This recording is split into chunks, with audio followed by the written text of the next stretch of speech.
Picture this. A calm afternoon in the library erupts when a frazzled graduate student almost has a meltdown, equal parts chaos and comedy. Ever wondered how hidden qualities, overlooked with age, could become your greatest strengths? Stick around. I'm about to share 5 unexpected charms older men don't realize they have after 60, and how they transform my life. That afternoon began like any other, quiet, steady, with the soft rustle of pages turning and the faint murmur of whispers threading through the aisles. I sat behind the circulation desk, my silver-streaked hair tucked under the familiar comfort of a well-worn cardigan, feeling at once a part of this calm sanctuary, and yet somehow invisible within it. The world outside seemed to rush by faster every day, a blur of restless energy and digital noise, and I often wondered what place a man like me had here, in a world that celebrated speed, flash, and the new. Sometimes I felt like a slow-moving shadow in a corner no one noticed. Then she stormed in, Maya, with her curly chestnut hair pulled back hastily, eyes wide and breath barely held. She clutched a stack of papers like they were ticking bombs ready to explode. The raw panic radiating from her was impossible to ignore. At 25, she was a whirlwind of relentless ambition and expectation, carrying the weight of deadlines and academic pressure on those young shoulders. Watching her unravel was oddly familiar, and yet it revealed something new to me about aging. I had always assumed strength came from being loud, fast, or relentless, but here was a different kind of strength, the quiet, persistent kind that just shows up, fully present, even when the world threatens to break you apart. I recognize that feeling in Maya because, at 69, I've had my fair share of moments where I felt out of sync, cast aside by advancing years and changing times. Younger patrons rush through the library, heads buried in phones or hunching over tablets, their fingers dancing across glowing screens. Their quick and fluid lives buzzing at a frequency I struggle to match. I sometimes wonder if I'm becoming obsolete, like an old book gathering dust on a forgotten shelf. But Maya's meltdown reminded me that beneath the frenetic pace, there's a common human thread: vulnerability, frustration, and the desperate need to be understood. She confessed to me one afternoon, after the chaos had calmed, about the pressure squeezing her lungs, deadlines multiplying, self-doubt creeping in, the academic world's relentless demands pushing her to the edge.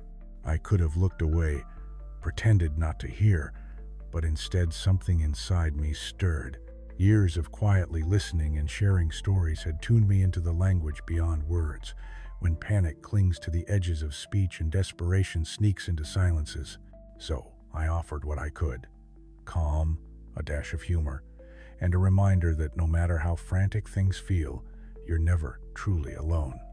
I joked about my library blunder involving 3 copies of Gardening for Beginners, misplaced next to rocket science, and the unexpected absurdity of that moment made her laugh, really laugh.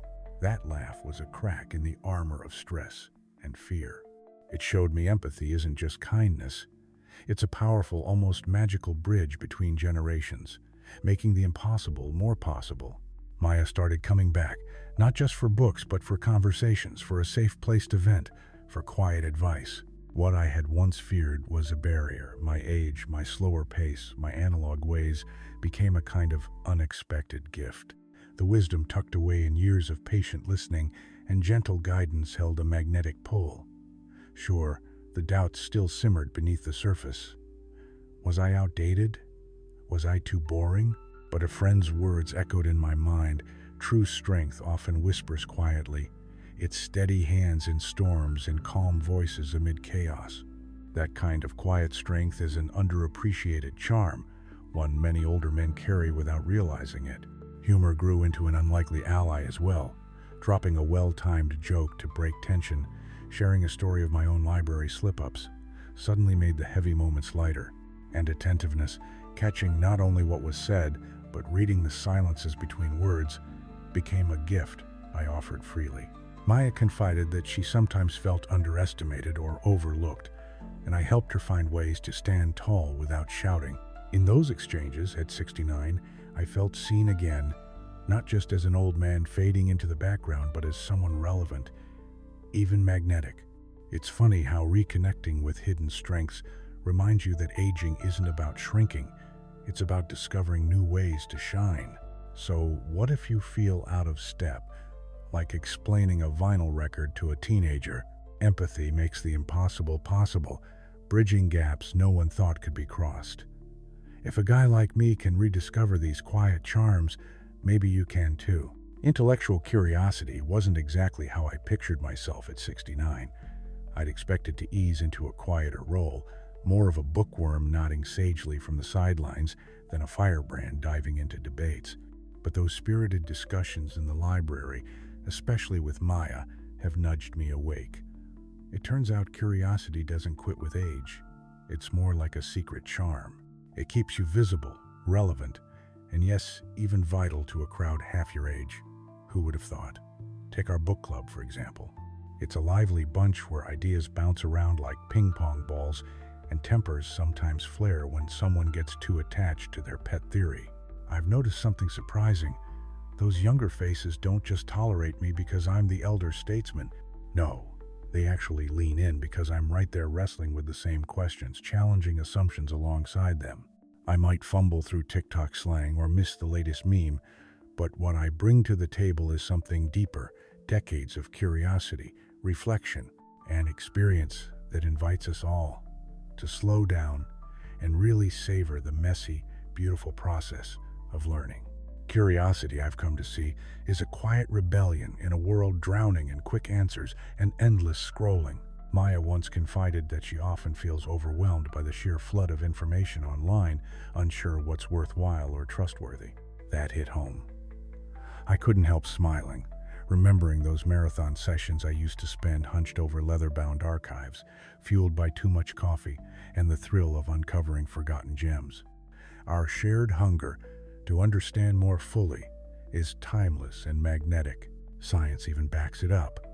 Keeping your mind engaged sharpens your thinking and nurtures mental agility, no matter how many birthdays you've celebrated. So why let age write the story of your intellect? There's a unique tension in straddling two worlds, one blazing fast and fragmented, the other steady and patient. In these conversations, I'm both the student and the teacher. Maya brings fresh perspectives and new trends. I offer stories shaped by decades of lived curiosity.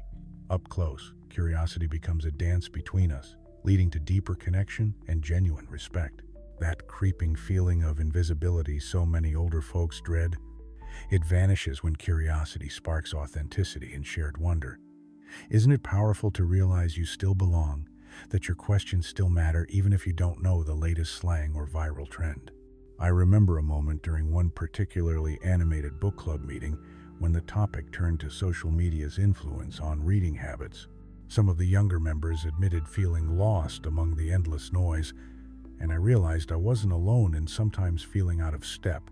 Yet, when I shared a story about navigating my own information overload decades ago, before the internet, I might add, it shifted the room. They saw that curiosity and the drive to make meaning aren't tied to a screen or age. Instead, they're timeless tools that invite us to connect, challenge, and grow together. Have you ever felt like the odd one out because of a generational gap, only to find your story was exactly what everyone needed to hear? So here's to chasing questions wherever they may lead. If you think your time for discovery is behind you, think again. The world is waiting for that spark, the voice that refuses to quiet, the mind eager to wander and wonder. And if you, like me, are ready to shake off invisibility and let your curiosity run wild once more, you might just find yourself standing a little taller, feeling more alive than you have in years. After all, isn't that what lifelong learning's all about? There's a certain tension to sitting in a room, crackling with fiery debates, the simmering heat, the rapid-fire exchanges, the razor-thin line between passion and conflict. One particular afternoon, just after our weekly book club meeting, I found myself caught in just such a storm. Lisa and Marcus, two regulars, clashed hard over a character's motivations, their voices steadily rising and elbows jostling in ways that made everyone visibly uncomfortable. It wasn't just a trivial disagreement, it teetered on the edge of explosion, like my neighbor's ongoing feud with her late-night music buffs. You know, the kind of noisy dispute where every shouted complaint only fuels the next burst of volume? That was the atmosphere. Amid that brewing storm, I became painfully aware that all eyes gradually turned toward me. The quiet one, the older gent who generally stays in the background, never raising his voice. The question hung unspoken but loud. Would I step in? Could I steer this collision away from chaos? I chose to speak softly, letting my voice be a gentle nudge rather than a shout. Let's take a moment. Sometimes a story isn't just what's written, it's how we choose to see it. No lecturing or grandstanding, just a calm ripple across the tense sea. The effect was almost immediate. Shoulders relaxed, tempers eased, and a newfound stillness settled over the room like a slowly unfurling calm. It was a quiet but undeniable shift, as if a lighthouse beam cut through thick fog, steady and sure. That moment crystallized what quiet strength truly means. It doesn't roar demands or force its weight, it steadies and soothes. Years of living and decades surrounded by library debates have built this kind of emotional radar. I'd learned to spot subtle shifts, the loosened jaw, the softened glare, the brief hesitation before a defensive retort. Leadership isn't about volume or getting the last word, it's about presence and timing. Maya caught my eye then, her expression a mix of relief and gratitude, silently saying, "Thank you." In that little exchange, I realized how much those quieter strengths are needed, how often they go unseen but quietly hold things together. But humor, that evergreen secret weapon, stepped in just when the tension threatened to linger. I threw out a dry, unexpected joke about the villain suddenly joining a knitting circle, a ridiculous image that cracked the room wide open with laughter. It was a small moment, but a potent reminder. Humor here isn't about clowning or distraction. It's the gentle refresh button that resets the mood. Maya's approving grin said it all. Have you ever noticed how a well-timed joke can break tension like sunlight through dark clouds? Those moments remind us that seriousness needs balance, especially as we age and sometimes take ourselves far too seriously. Humor softens the edges and invites connection. There's also the power of attentiveness, the almost invisible art of catching what goes unspoken. Maya once told me, "You notice when someone's holding back or needs a quiet lift."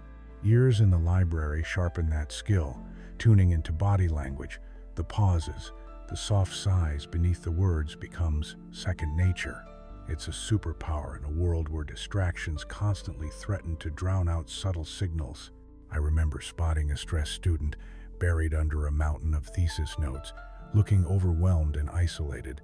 Offering her a simple chat, a listening ear, or a helping hand made a bigger difference than I ever anticipated. The gratitude in her smile was a quiet reward worth far more than any louder commendation. So, here's a thought. What quiet strength, humor, or attentiveness might you have tucked away inside? These aren't flashy traits that grab headlines or fill rooms with applause, but in our fast, noisy world, they carry deep weight and warmth. They keep us connected, valued, and needed in ways that matter. Every calm word spoken, every shared laugh, every moment spent truly noticing those around us adds up, building invisible bridges across generations, personalities, and conflicts. Are you ready to look beneath the surface and discover the treasures you might be hiding? The world needs those gentle anchors now more than ever. Sometimes it's the smallest moments that carry the biggest surprises, like a simple smile from a stranger turning a gray day suddenly gold. At 69, I never imagined that something as ordinary as a genuine grin could become one of my most powerful charms. Yet, here it was, right in front of me all along, quietly transforming how I connect with others, especially with younger folks like Maya, who remind me that even subtle gestures can bridge generations. One afternoon, after a lively book discussion, Maya approached the front desk, her usual furrowed brow softening into a tentative smile. "Hey, Henry," she said, "ever think a joke could fix a bad day?" I chuckled, realizing that humor and attentiveness were far from frivolous. They were bridges connecting us. These days, my humor is quieter, more dry and self-deprecating, like the jibe I made about the book's villain finding peace in a knitting circle. Instead of loud laughter, the gentle chuckles that followed loosened shoulders and brightened weary eyes, subtle but powerful. It's fascinating how a light-hearted comment or a shared smile can ease tension, open up conversations, and spark genuine connection. Not long after that, I watched Maya dart through the aisles, clearly overwhelmed by thesis stress. Without thinking twice, I stopped her and offered, "Need a hand? Or maybe a quick break?" At first, she looked startled, probably thinking, "Who's this vintage guy trying to play mentor?" But her expression soon melted into warmth. Our brief chat about looming deadlines and favorite coffee spots became a lifeline in the middle of her storm. That's the magic of attentiveness. Recognizing when someone's struggling and quietly offering steady presence. Like my neighbor who once rescued my wilting garden with a watering can and a smile, these small acts of care build trust and break down invisible walls. I'll admit, confidence didn't come easy for me. For years I worried that aging meant fading into the background, becoming irrelevant, invisible. But young patrons kept coming back, not just for the books, but for the human connection we shared. Our conversations, the exchange of curiosity, wit, and quiet listening became a place where I could belong. Suddenly, those qualities I once feared were weaknesses. Calmness, dry humor, patience revealed themselves as hidden charms, waiting to be reclaimed and celebrated. Each day, these traits grew stronger, like well-worn tools polished by time and experience. One evening, as I shelved books, my old friend Sam dropped by with a teasing grin. "Henry, stealing all the charm from us old-timers, huh? Maya's been bragging about your jokes." I shrugged, smiling. "It's just being genuine, showing up, caring." That was when it clicked. These charms aren't tricks or surface-level tactics. They are gifts born from a life lived with kindness, steady presence, and a willingness to truly see others. And the best part? They only grow more vibrant with time, while negativity, like loneliness, invisibility, and ageist attitudes, slowly fade away. Then came a moment I'll never forget. Maya whispered quietly, "You're listening. It means more than you know. It feels like someone really sees me, not just my research or stress." Those words resonated deeper than any applause ever could. It was living proof that humor and attentiveness forge connections powerful enough to overcome age barriers. Sometimes all it takes is a smile, a joke, or a patient ear to remind someone they're seen and valued. Who hasn't felt the unexpected lift that such small kindnesses can bring, much like finding common ground at a community potluck that dissolves awkwardness and builds bonds? So here's my message to fellow gentlemen navigating the later chapters of life. Don't overlook your hidden charms. Your empathy, curiosity, quiet strength, humor, and attention are gifts that shine brighter with age. They open doors, break down barriers, and starve loneliness of its power. Next time you share a smile, crack a joke, or simply listen, you might surprise yourself with the spark you hold